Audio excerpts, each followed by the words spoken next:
지난 19장 말씀이 이제 거룩한 삶에 대해서 우리가 좀 나눴습니다. 19장 내용은 이제 십계명 말씀이라고 했죠. 십계명 말씀이지만 내러티브, 즉 이제 이야기체로 기록된 이유는 법률적으로 기록된 십계명만으로는 하나님 나라를 이해하기 좀 어렵기 때문입니다. 내러티브로 기록을 하면 이제 추가적인 율법 내용과 순서를 좀 섞어서 더 풍부하게 이제 십계명의 내용, 하나님 율법, 하나님의 문화를 더 이해할 수 있다는 거였죠. 대표적으로 그 탈무드가 그렇습니다. 여러분, 탈무드가 613개의 계명을 이야기로 풀어낸 겁니다. 이야기로. 그다음에 동화책, 뭐 이거는 좀 성경이랑 좀 멀지만 애들한테 뭐 이제 살인하지 마, 이거 이해가 안 되잖아요. 살인이란 말을 이해할 수가 없으니까. 도둑질하지 마, 교만하지 마, 이런 말은 어렵잖아. 토끼와 거북이 내용이 뭡니까? 교만하지 말고 끝까지 열심히 해라, 이런 말이잖아. 결국에. 그 다음에 양치기 소년, 거짓말하지 말라를 이야기로 뺑뺑 돌려서 이야기하는 겁니다. 그래서 그 결과가 어떻게 되는지까지. 그래서 간단한 내용을 내러티브로 좀 내용을 전하면은 더 기억에 잘 남습니다. 그리고 융통성 있게 적용을 할 수 있게 된다는 거죠. 그래서 하나님 나라를 누리기 위해서 하나님 나라의 문화를 좀 폭넓게 이해할 필요가 있어서 이런 내러티브가 적힌 겁니다. 우리가 하나님 나라의 법과 문화를 만약에 모르는데 어떻게 하나님 문화를 누리겠습니까? 그래서 하나님 문화를 최대한 많이 더 풍성하게 누리기 위해서는 더 많은 이런 법률적 해석, 십계명에 대한 법률적 해석들을 잘 이해해야 된다는 겁니다. 그래서 하나님께서 우리에게 십계명을 주신 이유는 내가 거룩하니 너희도 거룩하라. 즉 우리가 하나님을 닮기를 원하셨다는 내용이죠. 고대 근동에서 이제 왕이 통치 철학을 가지고 통치를 합니다. 뭐 법을 제정하고 뭐 아무 때나 하는 거 아닙니다. 오늘 목사님 말씀하셨잖아요. 느부갓네살이 임의로 죽이고 임의로 살리고 임의로 높이고 임의로 낮추고, 그거는 이 느부갓네살의 통치 철학이 있습니다. 통치 철학 뭔 줄 압니까? 자기가 통치 철학인 겁니다. 자기가. 십계명을 통한 거룩한 삶을 사는 것은 하나님의 생각과 가치관을 따르는 겁니다. 그래서 우리가 제일 거룩이라고 하면 항상 염두해야 되는 거, 하나님을 모방할 줄 알아야 된다. 그래서 이미타티오 데이에서, 이미타티오가 우리 그 영어로 나중에 이미테이션에서 나온 겁니다. 이미타티오는 라틴어고, 하나님을 모방할 줄 알아야 한다. 우리는 하나님처럼 될 수는 없지만 그 가짜가 명품이 될 수는 없잖아요. 그렇지만 그것을 최대한 따라가면서 진짜처럼 보이게 만들어 살아야 한다는 거죠. 오늘 이제 말씀은 18장에서 말씀드렸던 것처럼 18장에 나타나는 이 죄들을 계속 쭉 똑같이 나열합니다. 그리고 심판을 주로 이야기했다면 18장은 20장은 좀 다릅니다. 18장은 죽일 것이다, 반드시 뭐뭐 하면 죽일 것이다, 이런 건데 20장은 좀 다릅니다. 만약에 뭐뭐 하지? 그러면 너 이거 끊을 것이다. 아니다. 18장은 뭐뭐 하지 말아죠. 죽일 것, 심판은 안 나타나고 18장은 하지 마라만 하는데 20장이 뭐뭐 하지 마라, 이거 하면 죽일 것이다, 뭐뭐 하지 마라, 이거 하면 죽일 것이다 하는 게 20장입니다. 왜? 하면 끊어질 것이다. 언약 백성에서 끊어질 것이기 때문이라고 말을 하는데, 끊어지지 않기 위해서 우리가 스스로 거룩해야 된다라고 말씀하는 겁니다. 여기서 문제가 뭐냐면 사람은 스스로 거룩할 수가 없습니다. 문제가 이건 거죠. 그래서 거룩할 수 없는데 거룩해져야 됩니다. 거룩할 수 없는데 거룩해져야 됩니다. 이걸 계속 요구하시는 거죠. 레위기를 반복하다 보면. 좀 아이러니합니다. 거룩할 수 없는 자한테 어떻게 거룩을 요구하시는가? 될 수 없는 것을 안 되면 되게 해라가 그 특전사 그거거든요. 근데 여러분, 안 되는 걸 진짜로 되게 해보는 사람은 압니다. 안 됩니다. 잘 안 됩니다. 될 수 없는 것을 되도록 해야 되는 이 고통 속에서 계속 순환적 고통이 있는 거죠. 왜 불교에서 평생 고통을 사느냐? 부처가 될 수 없으니까. 뭐 사람들은 뭐 나는 부처가 됐다면 부처 된 증거가 뭐고, 근데 살면서 부처가 될 수 있다는 증거가 없습니다. 이처럼 율법도 마찬가지로 사람에게 무거운 짐만 남기는 거죠. 무거운 짐만. 말씀대로 살려고 하면 넘어지고, 살려고 하면 넘어지고, 이게 반복인 거죠. 그래서 원망도 합니다. 하나님, 내가 이렇게 말씀대로 잘 살아보려고 하는데 왜 이렇게 방해물들이 많습니까? 하면서 원망도 하게 되는 거죠. 그때 사도 바울이 이렇게 깨닫는 겁니다. 오라, 나는 공고한 사람이로구나. 이 사망의 몸에서 누가 나를 건져내랴 라고 이야기하는 거죠. 그래서 로마서 8장 4절에 보면은 육신을 따르지 않고, 누가 구원을 받고 누가 거룩해지고 막 이렇게 하냐면, 육신을 따르지 않고 그 영을 따라 행하는 우리에게 율법의 요구가 이루어지게 하려 하심이라 라고 말씀하는 것처럼 영을 따라갈 줄 알아야 된다는 겁니다. 그 영을 따라간다는 게 뭐냐면 오늘 20장 말씀에서 나타나는 게 되는 겁니다. 그러면 이 영을 따라서 거룩해지게 됩니다. 이 영을 따르는 자들은 거룩하게 됩니다. 왜 거룩해져야 되냐? 하나님의 소유가 되기 위해서라고 26장은 되는데, 히브리어에서는 하나님 옆에 있기 위해서, 하나님 안에 있기 위해서라고 합니다. 이게 그 요한복음에 네가 내가 되고 내가 네가 되고 너도 내가 되고 서로 하나가 된다. 이게 하나님 안에서 하나가 될 수 있기 때문에 방법인 겁니다. 그래서 여러분 하나님 편에 두시기 위해서, 이거는 하나님 우리를 거룩하시게 만드신 이유는 하나님 편에 두시기 위함입니다. 하나님 편에. 그래서 저와 여러분들께서 율법을 못 이루지 않습니다. 우리는 이룰 수 있습니다. 어떻게? 하나님께서 우리를 거룩하게 하심으로. 그래서 오늘 저와 여러분들을 거룩하게 하시는 하나님을 믿으면서 나아가시기를 주님의 이름으로 간절히 바랍니다. 우리 1절부터 3절까지 한번 읽어보겠습니다. 1절부터 3절입니다. 시작. 여호와께서 모세에게 말씀하여 이르시되 너는 이스라엘 자손에게 또 이르라. 그가 이스라엘 자손이든지 이스라엘에 거류하는 거름이든지 그의 자식을 몰렉에게 주면 반드시 죽이되 그 지방 사람이 돌로 칠 것이요 나도 그 사람에게 진노하여 그의 백성 중에서 끊으리니 이는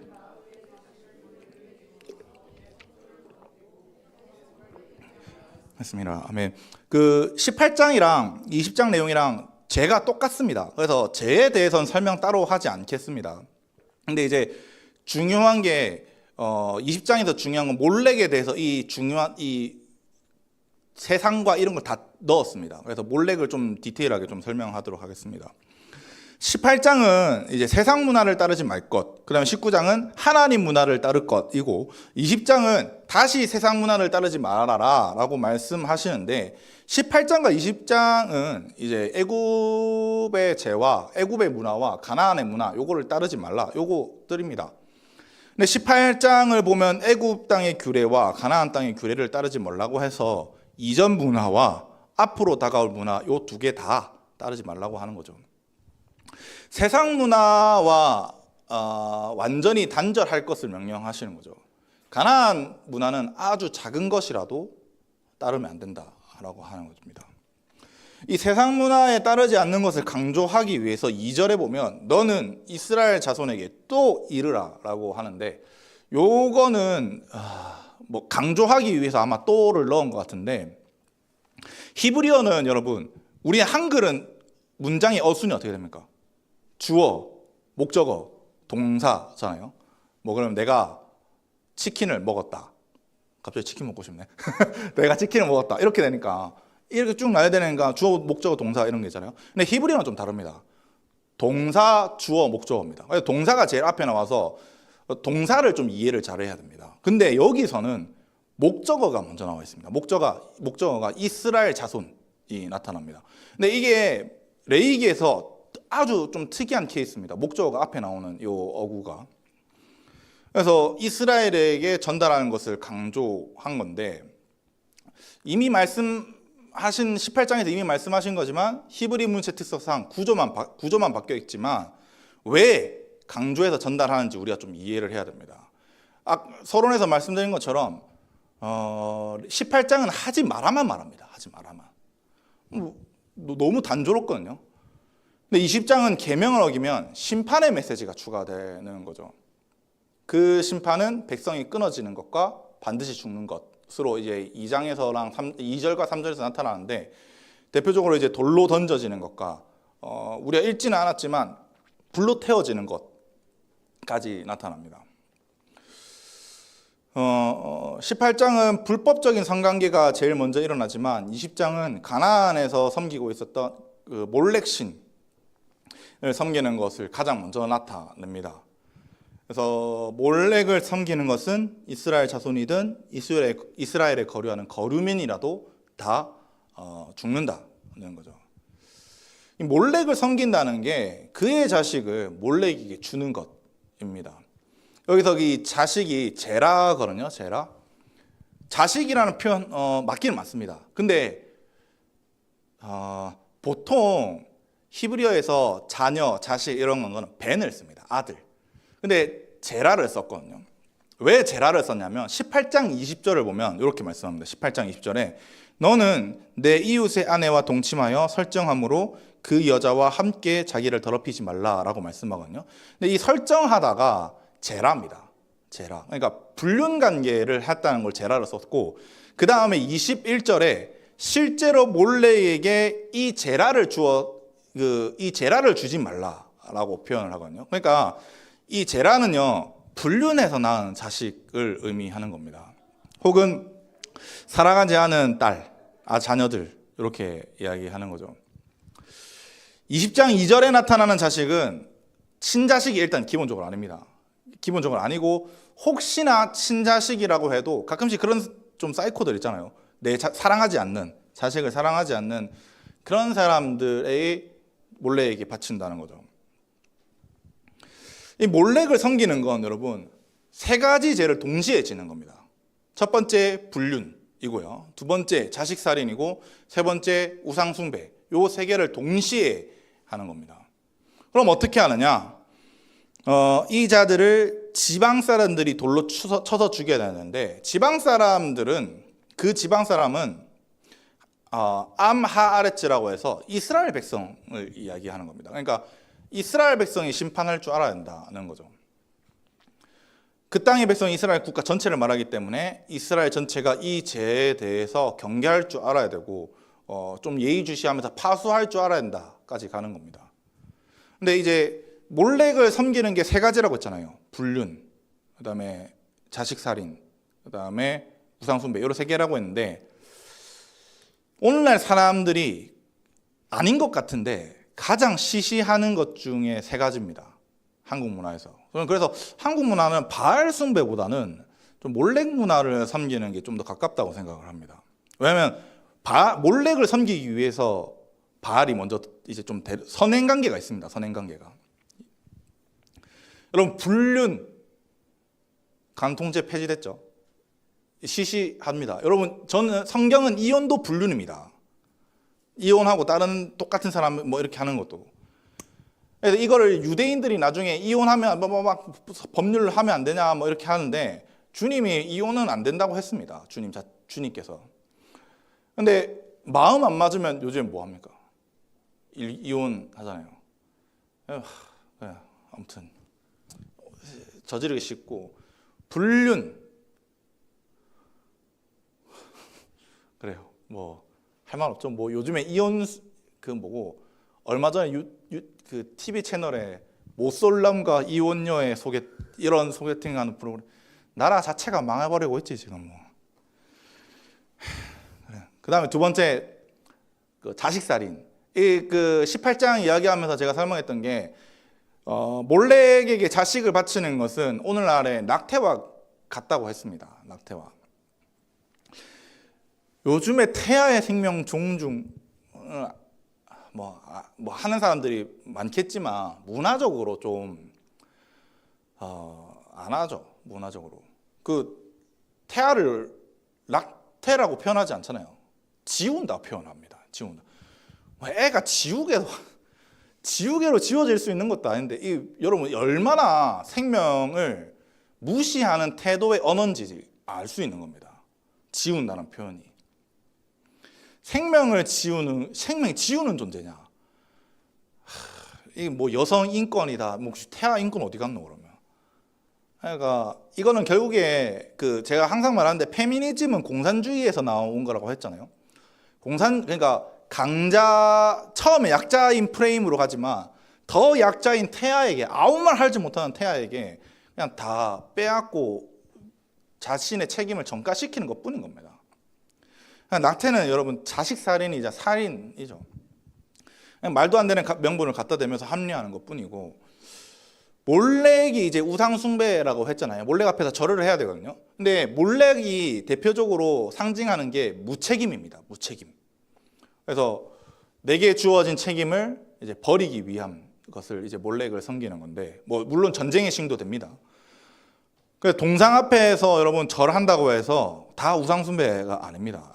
그래서 하나님께서 내게 주신 사명을 버리고 내 안위만 챙기는 것도 무책임이면서 우상숭배입니다.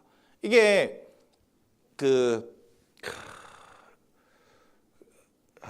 책들 제목이 아무튼 고대 근동의 책들이 요즘에 다 한글로 번역됐거든요.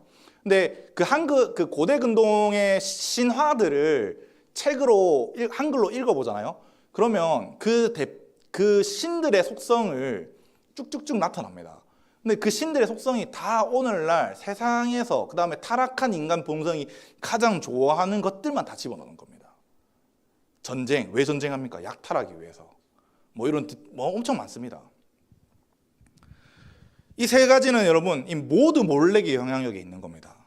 그러니까 몰렉을 숭배하는 자들은 반드시 죽여야 되는 겁니다. 왜냐하면 이 다른 죄보다 몰렉을 섬기는 건요, 악함의 극에 달했을 때입니다. 바알은 악함의 극은 아닙니다. 악함의 극까지는 아닙니다. 극까지. 근데 몰렉은 자체가 악한 겁니다. 여러분 돈을 사랑하는 것이 돈이 죄입니까? 아니요, 돈을 사랑하는 게 죄입니다. 성경은 돈은 헬라어로 중성입니다. 중립적이라는 거라고. 여기도 치우치지 않고 저기도 치우치지 않습니다. 왜 돈을 사랑하는 게 죄냐? 내가 돈을 많이 벌어서 악하게 사용하고 싶으니까, 내 쾌락을 유지하고 싶으니까 그런 겁니다. 돈은 죄가 아닙니다. 돈이 죄면은 아브라함 죄인이지. 그렇죠? 그러니까 근데 바알의 속성도 이제 돈을 사랑함이 죄인 거거든요. 근데 몰렉은 아닙니다. 몰렉은 그냥 근본 자체가 죄고요. 그다음에 자식살인, 낙태, 근본 자체가 죄고, 우상숭배, 무책임, 이 근본 자체가 죄인 겁니다. 악함의 극치에 달았을 때 몰렉이 풀어집니다. 그래서 그 지방 사람들, 이스라엘 백성들이 돌로 치고 죽여야 된다. 그래서 모든 사람들이 영적 파수를 해야 된다는 겁니다. 이게 돌로 치는 사형은 하나님께서 진노하시는 사형이거든요. 이스라엘에서 가장 큰 사형 제도 중에 하나인 겁니다. 3절에 보면 이렇게 되어 있는 거죠. 나도 그 사람에게 진노하여 라고 말씀하는데, 이거는 히브리어로 직역하면 내가 나의 얼굴을 그 사람에게 주겠다라고 말씀합니다. 특이하죠. 진노가 아니라 하나님의 얼굴을 주신다고 말하는 겁니다. 제 와이프한테 여쭤봤거든요. 물어봤습니다. 이거 설교를 적다가, 당신은 하나님의 얼굴을 대면한 게 무서워? 아니면은 지옥이 가는 게 무서워? 라고 물어봤는데, 당연히 기억이 안 나네. 뭐라고 말했지? 자기 의견을 말했습니다. 저는 근데 이렇게 말했습니다. 나는 지옥보다 하나님 얼굴 보는 게 더 무서워 라고 말을 했거든요. 이게 제가 조금 구약적인 사상을 가지고 있어서 그런데, 물론 신약에 우리는 그게 아닙니다. 이건 정죄하는 게 아니라 하나님께서 우리의 죄를 다 씻어서 우리는 이제 하나님의 얼굴을 보면서 임재를 느낄 수 있습니다. 근데 구약과 죄인적인 마인드가 죄인적인 마인드, 아무튼 좀 제가 어떤 영역으로 돌아가고 이걸 좀 이해하면은 나는 하나님 앞에 있으면 소멸되겠는데 할 정도 좀 저는 두려움이 있습니다. 그런 것처럼 하나님의 얼굴은 좀 양면성이 있습니다. 어떤 사람에게는 임재의 깊은 곳에 들어가게 해주는 거, 어떤 사람에게는 심판이 들어가게 해주는 거, 이렇게 됩니다. 저는 이 마주하는 상태, 하나님을 마주했을 때 어떤 사람은 심판받고 어떤 사람은 임재를 누린다에 결정되는 건 뭐냐면 내 상태입니다. 내 상태가 어떠냐에 따라서 내가 하나님께 임재를 누릴 수 있구나, 아니면 내가 심판을 받을 수 있구나, 이게 결정되는 건데, 그래 거룩한 상태에 있으면 내가 하나님 임재를 누리고, 아니면 심판을 받는 거겠죠. 여러분, 몰렉을 섬겨서 하나님의 얼굴을 대면한다는 거는 당연히 심판인 겁니다. 그래서 끊으리라고 하는데, 여기서 끊으리는 카라트라고 해서 그 언약 백성에서 끊어질 때를 표현합니다. 언약 백성에서. 보통은 수동태거든요. 수동태로 너희가 잘려나갈 것이다 라고 해야 되는데, 여기서는 사역형으로 되어 있습니다. 그래서 누군가를 시켜서 자르게 만들겠다는 거죠. 그게 누구냐 하면은 2절에 나타나는 언약 백성이 죄를 파수하고 돌로 던져서 죽인다는 겁니다. 물론 여기서 오해하면 안 되는 게, 하나님이 재판자고 우리는 형을 진행하는 사람들인 거지, 우리가 뭐 재판하고 판단 뭐 이런 거 한다는 거 아닙니다. 몰렉을 섬기는 것이 왜 이렇게 심각한 심판 죄냐 하면, 3절에 보면 내 성소를 더럽히고 내 성호 거룩한 이름을 욕되게 했기 때문이다 라고 합니다. 그래서 성소는 하나님께서 임재하시는 자리이기 때문에 성막을 말하는 거죠. 하나님이 계시는 곳을 의미하고요.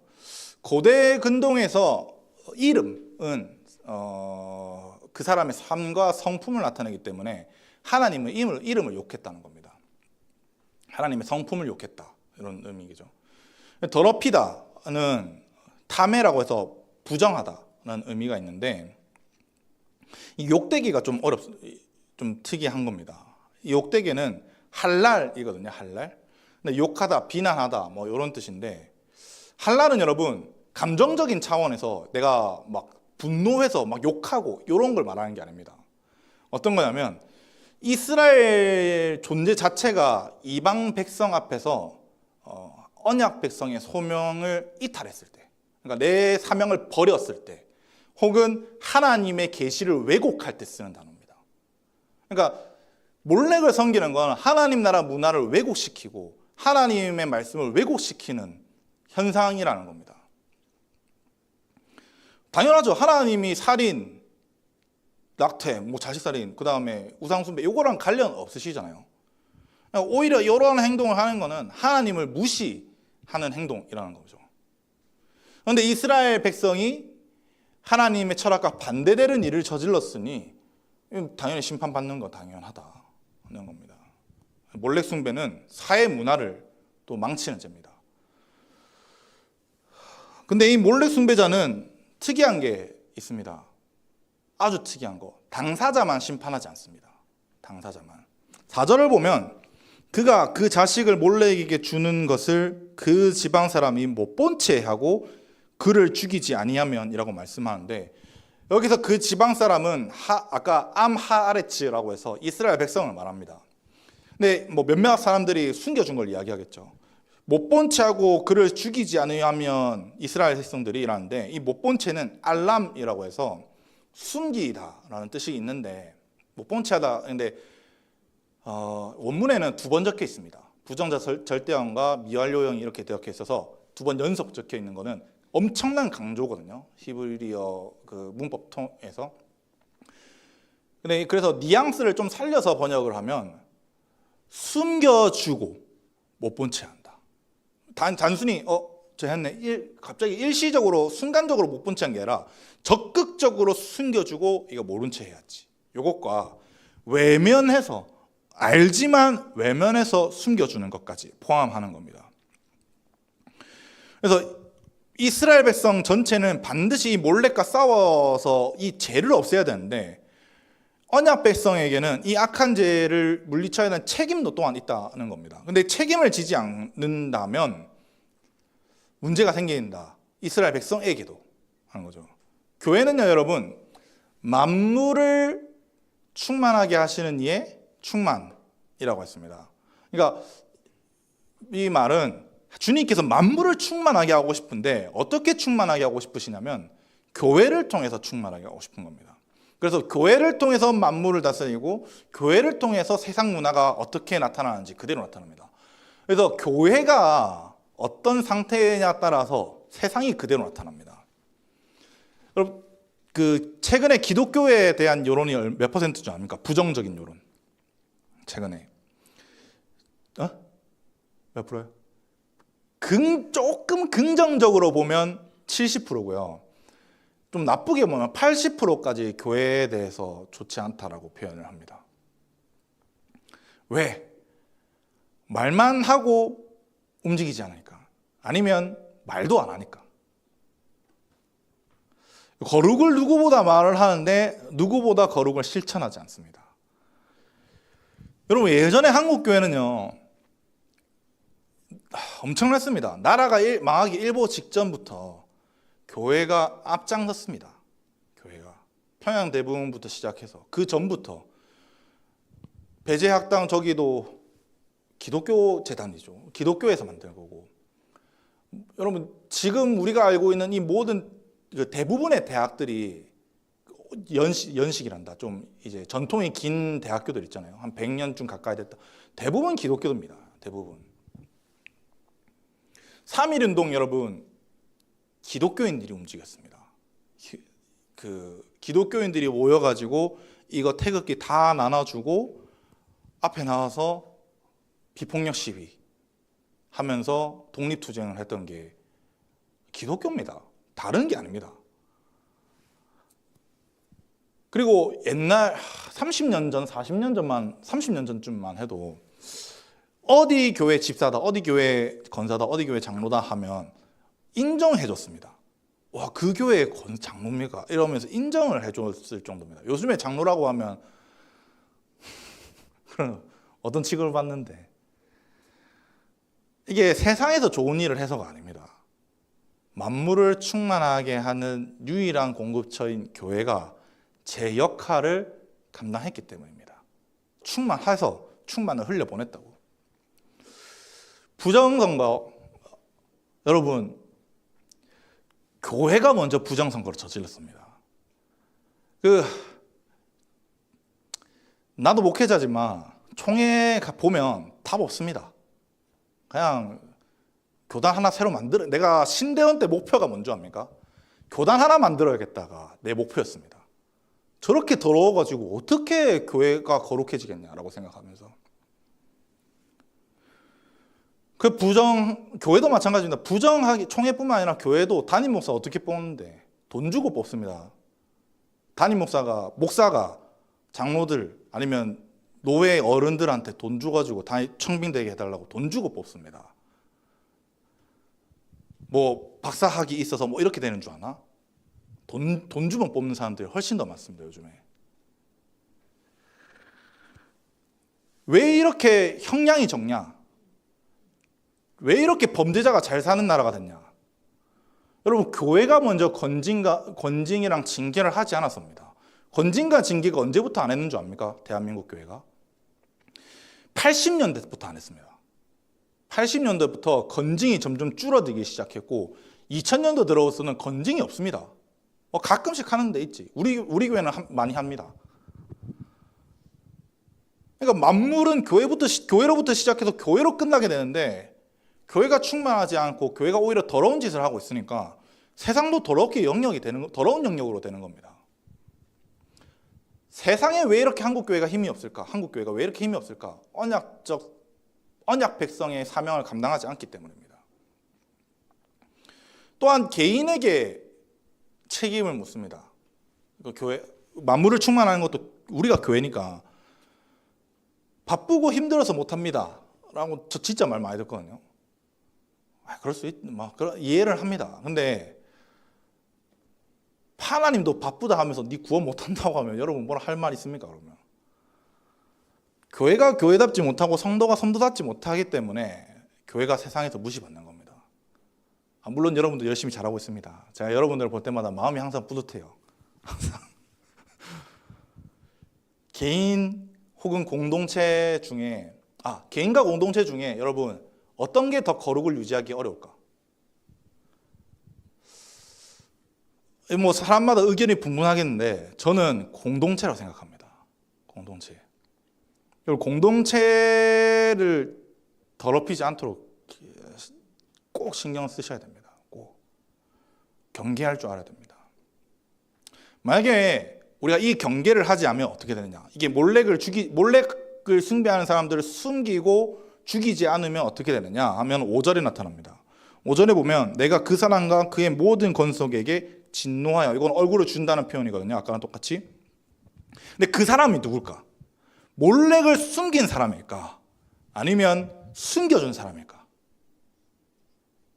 숨겨준 사람입니다. 왜냐면 3절은 끝났습니다. 4절이랑 5절이랑 한 문맥입니다. 그래서 숨겨준 사람을 악한 겁니다. 숨겨진 사람이. 그래서 숨겨진 사람을 심판하라는 말씀이거든요. 하나님께서 얼굴을 주신다는 말씀하는 거거든요. 악한 것을 보고 죄를 외면하거나 숨겨준 자에게도 하나님의 진노가 임할 것이다. 그래서 그뿐만 아니라 그 권속들에게도 심판을 주신다고 합니다. 이건 미시파호트라고 해서 미시파흐토라고 해서 가족을 말합니다. 그의 가족. 그래서 좀 근데 핵가족 개념이 아니라 대가족을 넘어서 친지, 먼 팔촌 이런 것까지 포함해서 쓰는 단어입니다. 외면하거나 숨기는 자는 그 가족 시족이잖아요. 시족 사회잖아요. 씨까지 다 말라버리기 없어 죽여버리겠다라고 하시는 거죠. 왜? 여러분 이들은 하나님 문화 안에서 살고 있는 언약 공동체이기 때문입니다. 언약 공동체가 몰래각 같은 악한 죄를 모른 척한다? 그만큼 심각한 겁니다. 하나님은 이걸 뭐라고 표현하냐면 하나님은 음란하게 섬겼다랍니다. 그러니까 숨겨준 자도 몰래 난 절하지 않았고 자식을 바치지도 않았는데 음란하게 섬겼다고 표현하는 겁니다. 그래서 19장에서 우리 기억납니까? 견책해라. 정죄하는 게 아니고 죄를 지적하고 올바른 길로 가르쳐 주는 것까지 가는 게 견책이라고 했습니다. 그러니까 요 견책을 하지 않으면 내 책임이라는 겁니다. 왜냐하면 19장에 보면은 그 견책하지 않으면 내 책임이라고 했거든요.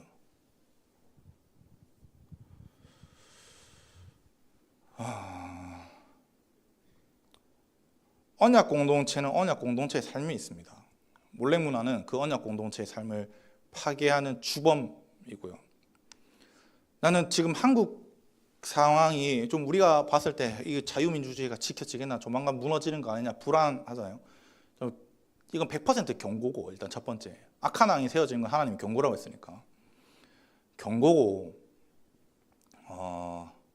하나님이 그러니까 교회한테 정신 차리라고 하신 거죠. 제일 많이 핍박하는 데 어딥니까 지금? 그 종교 중에서 교회잖아요. 교회한테 정신 차리라고 하시는 겁니다. 왜? 만물을 충만하는 역할을 못 하고 있으니까. 이 6절에 나타나는 접신한 자와 박수무당도 똑같습니다. 이거 동일하게 내가 진노하여 내 얼굴을 주겠다라고 해서 몰래 숭배와 똑같습니다. 근데 이제 다 줄입니다. 여기서부터 쭉. 왜냐? 레이기 너무 반복하는 걸 별로 안 좋아합니다. 레이기는. 그래서 한번 대문자란 거 딱 끄고 그다음에 요약 이렇게 가는 겁니다. 레이기가 문체가 좀 그렇습니다. 그래서 심판이 클수록 여러분 죄가 크다는 거 알아야 됩니다. 심판이 클수록 죄가 크다. 그러면 우리가 무엇을 해야 되느냐? 7절과 8절입니다. 한번 같이 읽어볼게요. 7절 8절 시작. 너희는 스스로 깨끗하게 하여 거룩할지어다. 나는 너희 하나님 여호와이니라. 너희는 내 규례를. 이런 세상의 문화 앞에 우리에게 명령하신 것은 여러분, 너희는 스스로 깨끗하여 거룩할지어다 라고 말씀합니다. 여기서 스스로 깨끗하다는 히브리어로 카도시라서 스스로 거룩해라는 겁니다. 거룩해라. 그래서 직역을 하면 너희는 스스로 거룩하라. 그리고 거룩하게 있으라. 이라고 해야 되는 겁니다. 스스로 거룩해라는 것은 내 몸에 하나님의 문화에 맞춰서 살아가라. 뒤에 있는 거룩하라는 건 상태에 있으라는 겁니다. 거룩한 상태에 있으라. 그래서 깨끗하다는 말은 좀 스스로 깨끗해라고 말하는 많이 희석한 거죠. 여러분 거룩은 두 가지가 있다 했습니다. 첫 번째, 하나님을 모방하는 겁니다. 하나님을 모방. 하나님이 어떤 성품인지 알고 하나님이 어떠한 생각을 가지시고 어떤 가치관을 가지시는 것을 우리가 이 말씀을 통해서 알고 잘 이해해서 하나님의 성품을 따라 살아가는 것. 그게 하나님 모방이고요. 두 번째는 세상과 구별함이 있어야 됩니다. 구별함. 근데 이 두 개는 따로 있는 게 아닙니다. 따로 작동하는 것이 아니라 하나로서 작동하는 겁니다. 모방과 구별은 하나인 겁니다. 그리고 언약 백성이 추구해야 되는 결과적 지표라는 거죠. 거룩성이 없이 하나님과 교제할 수 있다는 가르침은 모두 거짓말입니다. 모두 거짓말. 하나님은 거룩하시기 때문에 거룩한 자만 만납니다. 구약에서 이야기하는 거지 신약은 아니지 않냐. 신약은 예수 그리스도의 피로 말미암아 우리가 다 깨끗해지지 않았냐. 베드로전서 1장 15절 한번 틀어줄래요? 미안해요. 말 안 전해줬네. 베드로전서 1장 15절. 오직 너희를 부르신 거룩한 이처럼 너희도 모든 행실에 거룩한 자가 되라. 된 겁니다. 여러분 이거 구약 본문 아닙니다. 베드로전서 어디예요? 신약입니다.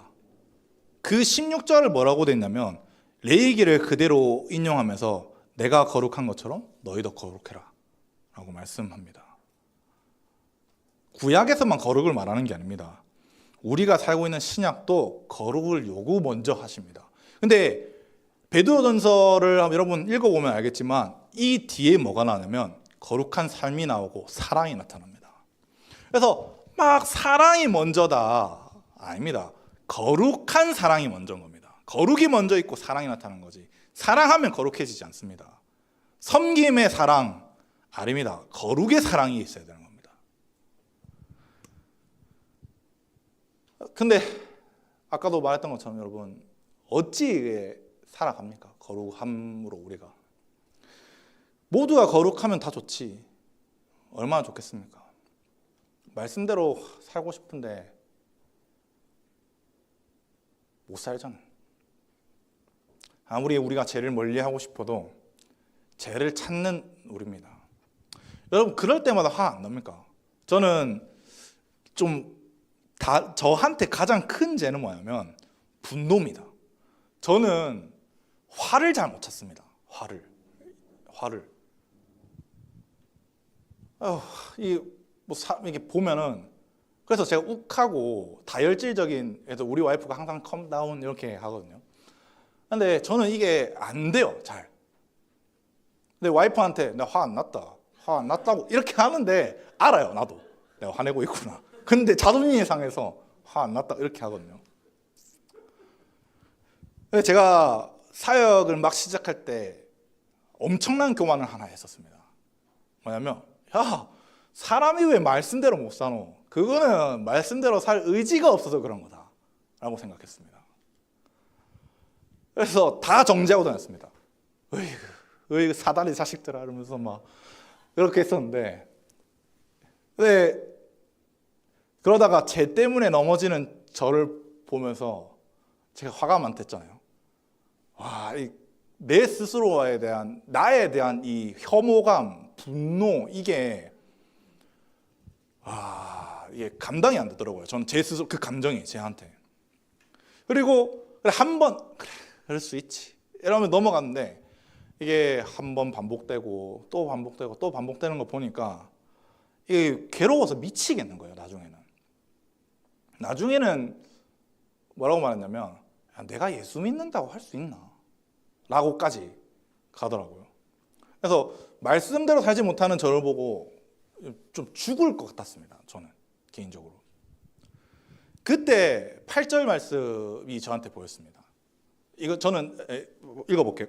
제가 읽어볼게요. 너희는 내 규례를 지켜 행하라. 나는 너희를 거룩하게 하는 여호와이니라. 보통 로마서 8장 9절이 여기 이 구절을 그대로 이제 이 해석을 그대로 8장에 바울이 적은 거거든요. 너희를 거룩하게 하는은 히브리어로 카디시 캠이라고 하는데 캠은 이제 너희가 되고 카디시 캠은 이제 카디시는 카도시의 PL형입니다. 카도시의 PL형. PL형은 막 많은 해석들이 있지만 이겁니다.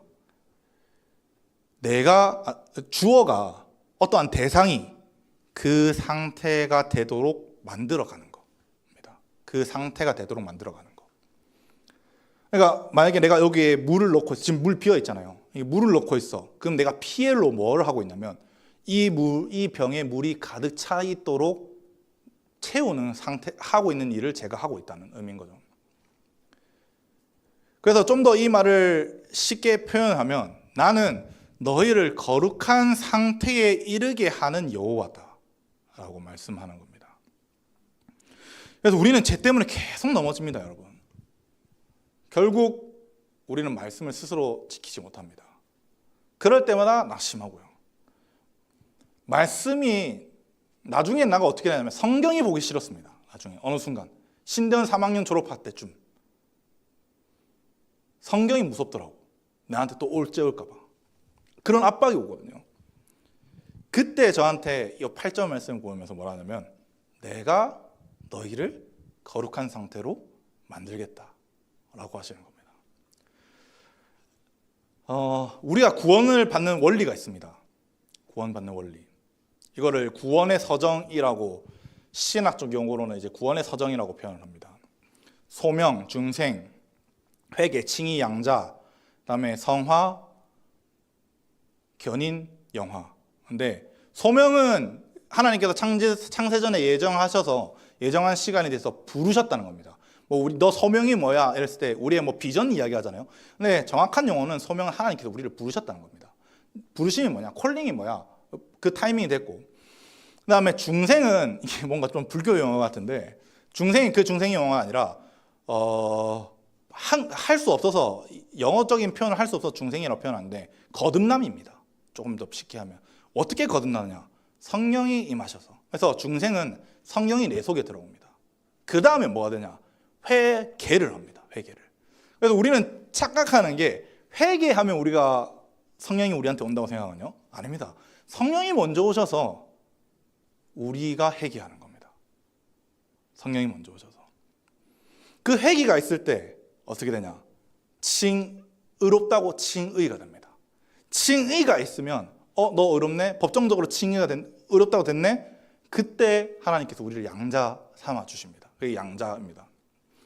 그래서 여기까지 우리가 하는 게 있습니까? 하나도 없습니다. 그래서 부르신 것도 주님이고 회개하게 하신 것도 주님이고 의인이 된 것도 주님이 하셨고 양자 삼으신 것도 주님이 하셨습니다. 우리는 어떻게 해야 되느냐? 성화의 삶을 살아야 되는 겁니다. 성화의 삶. 성화는 여러분 내가 양자가 됐으니까 양자의 삶으로 바뀌는 겁니다. 그래서 우리의 아버지신 하나님을 닮아가는 거죠. 그래서 앞에서 말했던 스스로 거룩해라를 몸소 실천하는 겁니다. 그런데 못하죠. 거룩할 수가 없죠. 죄를 짓지 않고 이렇게 상승 곡선으로만 가면 얼마나 좋아. 영화는 이제 마지막에 재림 때거든요. 재림 때 예수께서 오셔가지고 그때 영화의 상태가 되는 겁니다. 그래서 쭉 가서 성화로 쭉 가서 이 영화의 상태에 내가 되면 얼마나 좋아.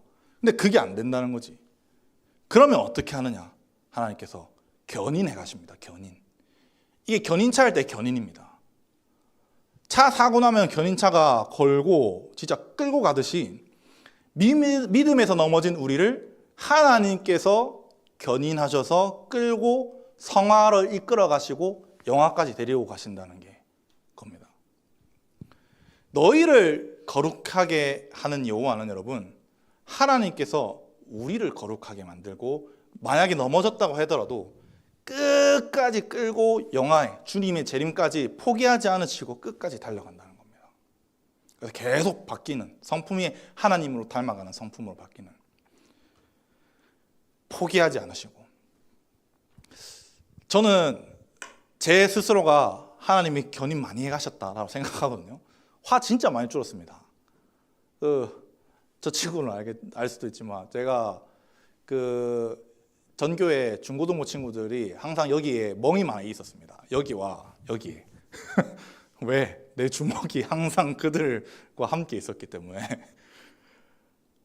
애들이 말 안 듣는다면 바로 이제 리버블로 한번 때려주고 팔뚝 한번 세게 때려주고 더 말 안 듣는다면 발차기 하고 이랬었습니다.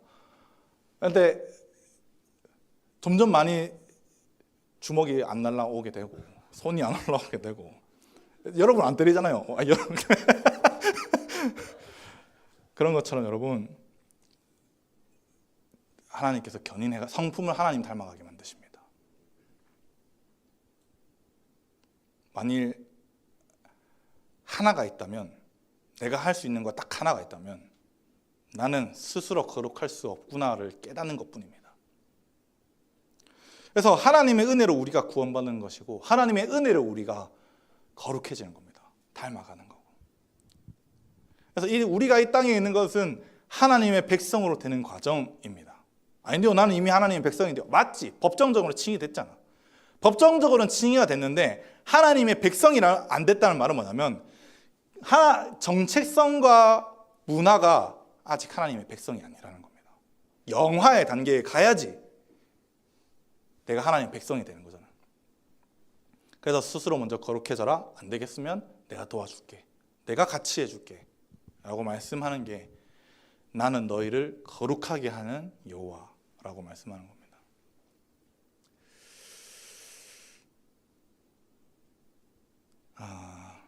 옆에 사람을 붙여주시기도 하고 요 견인을 위해서 붙여주시기도 하고 또 상황을 만드시기도 합니다. 옆에 붙여주신 사람을 그래서 여러분 잘 의지하고 믿어 줄 알아야 됩니다. 하나님께서 붙여주신 사람이라면. 특히 여러분 리더, 우리는 목자 목녀 잘 따르십시오.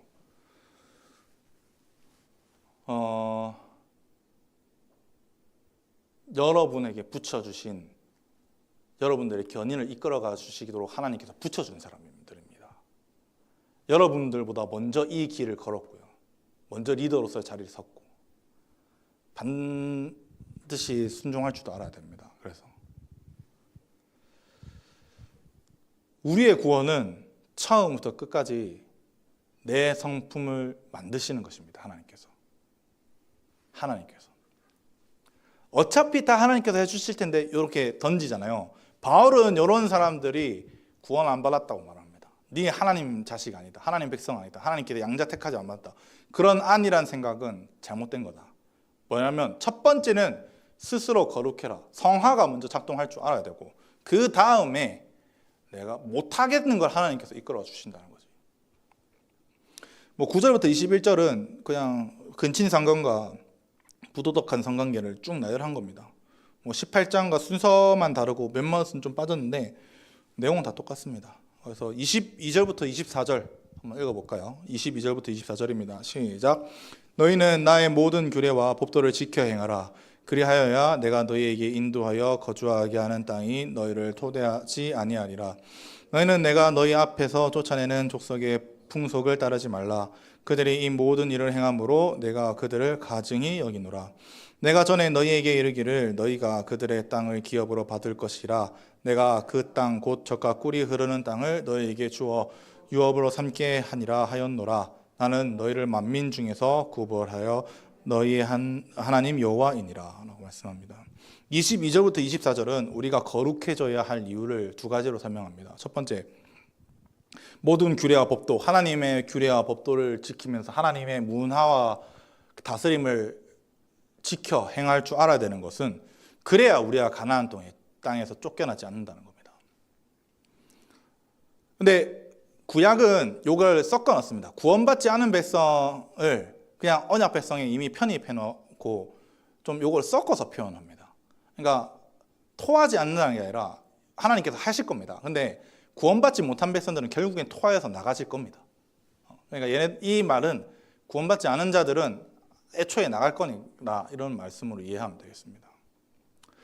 당연하겠죠. 하나님의 문화와 다스림을 받지 않는다는데 어떻게 하나님 문화와 그 하나님 나라를 누리겠습니까? 대한민국에서는 대한민국의 법을 따라야 되고 미국에서는 미국 법을 따라야 되는 것이 당연한 것처럼 따르지 않으면 추방되는 게 당연한 겁니다. 시민권이었으면 추방되는 게 당연한 거고. 실제로 이스라엘 백성이 계속되는 제약으로 죽거나 쫓겨나는 사람들이 많았고, 그러면 그 앞에 있는 가나안 족속들도 앞에 이 우리가 말하던 몰렉 숭배와 무당을 섬기고 근친상간 이런 것들을 하면서 이 일을 함으로 내가 가증히 여기노나라고 말씀하거든요. 23절에 하나님은 세상 문화를 따르는 것을 가증하다로 말하는데 이거는 쿠츠라고 해서 혐오한다고 표현합니다. 하나님은 가증하다고 표현하지 않습니다. 가증하다를 뛰어넘는 게 혐오입니다. 혐오. 공산주의가 혐오스러운 것처럼 혐오한다는 겁니다. 하나님은 세상 문화를 행하는 자들을 혐오스러운 자라 말한다는 겁니다. 이 사람들이 말씀대로 살지 못하고 세상 문화를 따르는 것은 이들이 택함을 받지 못합니다.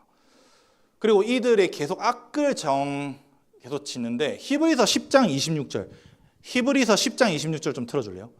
10장 26절부터 27절 히브리서 10장 26절 27절 보면은 우리가 진리를 아는 지식을 받은 후 짐짓 죄를 범한 즉 다시 속지 않은 제사가 없고 27절 오직 무서운 마음으로 심판을 기다리는 것과 대적하는 자를 태울 맹렬한 불만이 있느니라. 이 말은 야 네가 의인으로 구원받고 했었는데 왜 또 죄 속에 구렁텅이에 빠져들어가서 살고 있느냐라고 말하거든요. 우리가 아무 죄책감 없이 살면서 하나님과 동행할 수 있다고 착각하는 말입니다. 스스로 거룩하지 않겠다고 말하면서. 근데 방금 히브리서 본문 이거 읽잖아요. 여러분 이 태도는 예수 그리스도 피마저도 해결하지 못한다는 이야기입니다. 해결하지 못한다. 심판에 대한 두려움과 맹렬한 심판만 남아있을 거다. 그래서 거룩은 하나님께서 택하셔서 은혜를 주시고 혹시 넘어졌을 때 견인해 가신다는 겁니다. 24절에 보면 너희가 그 땅을 기업으로 받을 것이다 라고 말을 하는데 이건 기업을 받을 건데 이 기업으로 받다는 야라시라고 해서 소유하다 상속하다입니다. 소유하다 상속하다. 하나님이 우리한테 상속해 주셔서 내가 소유할 수 있는 겁니다. 그래서 왜? 만민 중에서 구별하여서 하였기 때문에 너희한테 이 소유권을 줄게 하는 겁니다. 근데 만약에 신기한 게 뭐냐면 유대랑 헬라 문화에서 아버지가 먼저 줄 때도 있습니다. 이 자식에게 내 재산을. 근데 아버지 말을 안 듣잖아요. 뺏어버립니다. 이 문화가 있습니다. 요걸 그대로 문화를 이용해서 표현하신 거죠. 왜? 구별하셨기 때문에 우리를 만민 중에서. 이 구별은 카도시가 아닙니다. 바달이라고 해서 나누셨다는 겁니다. 야, 요거는 언약 백성, 요거는 언약 백성 아닌 것들 이렇게 나누셔서 상속할 자들에게 이미 나누셔서 예비해 놓으셨다는 겁니다. 그다음에 26절 왜 이렇게 상속하시고 나누셨느냐면 너희는 나에게 거룩할지어다 이는 나 여호와가 거룩하고 내가 또 너희를 나의 소유 삼으려고 너희를 만민 중에서 구별하였음이니라 라고 하는 겁니다. 만민 중에서 구별하신 것은 하나님의 소유로 삼기 위함입니다. 근데 나의 소유로 삼으려가 히브리어는 리히요트리라고 해서 내게 있기 위하여입니다. 소유가 아닙니다. 나와 함께 연합한 자, 나와 함께 하나가 될 자들을 만들기 위해서 거룩에 만드시고 거룩의 영역까지 가게 하시는 겁니다. 구별하셔서 하나님께 속한 백성이 되었으니 하나님의 백성으로 살아가는 것, 하나님의 문화를 풀어내는 것, 그게 우리의 역할입니다. 저와 여러분들이 하나님의 은혜로 거룩해지시기를 바랍니다. 구원을 주셨다면 우리는 여러분 스스로 거룩할 줄 알아야 됩니다. 성화를 스스로 할 줄 알아야 된다는 거죠. 성화의 삶을 이루려고 몸부림칠 줄 알아야 됩니다. 말씀대로 사는 삶, 하늘의 문화를 펼치는 삶이 있어야 합니다. 하지만 우리는 또 거룩할 수 없는 존재입니다. 무너지고 또 무너지고 또 무너지고 또 무너지고 그때 하나님께서는 우리를 거룩하게 만들어 주신다고 합니다. 하나님께서 창세전에 구별하셔서 하나님께 속한 백성을 하나님께서 책임져 주시고 영화를 보게 하실 겁니다. 우리가 해야 할 것은 하나입니다. 나는 스스로 거룩해보자. 하지만 나는 못하지만 하나님께서 도와주실 것을 믿고 영화의 단계에 가는 겁니다. 여러분 우리가 믿음에는 두 가지가 있습니다. 예수 그리스도를 믿는 것과 내가 재림하였을 때 천국으로 들어가는 믿음, 이 두 가지 믿음입니다. 성경에서 믿음은. 그래서 성경을 통틀어서 믿음을 하나로 말하면 이 두 가지를 하나로 뭉쳐서 믿음이라는 단어로 쓴 겁니다. 여러분 영화는 예수 그리스도를 믿는 것을 따라서 천국 백성까지 가는 겁니다. 그것을 하나님이 이끌어 가시는 것을 우리는 믿는 거고요. 그리 이 믿음이 있는 자들만이 사명을 감당하는 겁니다. 구속사, 지상명령. 이게 성화입니다. 성화. 저와 여러분들이 거룩한 백성이자 구별된 백성의 삶을 살기를 주님의 이름으로 간절히 바랍니다. 기도하겠습니다.